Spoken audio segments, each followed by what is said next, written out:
Prior to Hurricane Ike, the Port of Galveston had some very old infrastructure built mostly during World War II. And as such, it was particularly susceptible to the damage from the storm. The storm caused more damage than you would normally expect within the port. The surge that was coming in, the possibility that we would have had a 20-foot surge on this property that we're standing on. It didn't turn out to be 21 feet at this location, but we had at least 5 feet of water above the dock. Many of the facilities, like the one we're standing on now, was constructed in 1927, some of them prior to 1912. So the infrastructure of the port, which is very important to the city, is old and needs to be remodeled or modernized, improved upon, definitely repaired. Existing facilities, there's not much upland property because it butts right up against downtown Galveston. And we've got some property on Pelican Island, 100 acres, that is undeveloped that would be ideal for it. This is the Port of Galveston.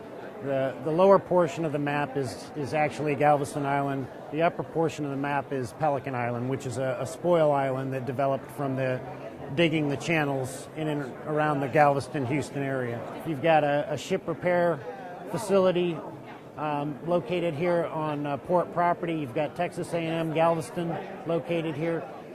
And so as you can tell from the map, there's a lot of undeveloped property here that can be utilized, has excellent access to water, and is currently not generating economic returns for the city.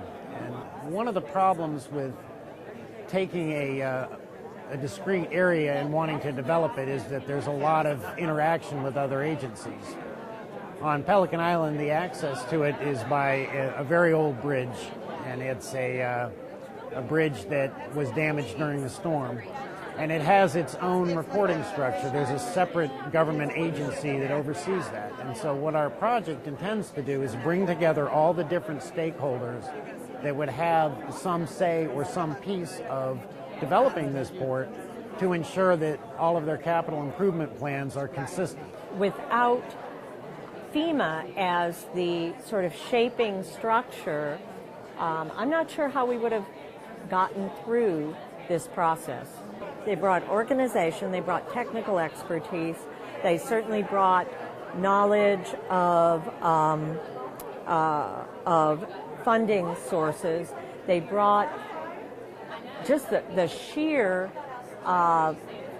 clerical piece of keeping this committee organized and in communication with one another was not something we could have, as a community, absorbed. I mean, our planning department was stretched as it was with a number of building permits and inspections. And so this is an opportunity for us to get all the stakeholders together under the auspices of this being a FEMA project identified that's important for the recovery of Galveston.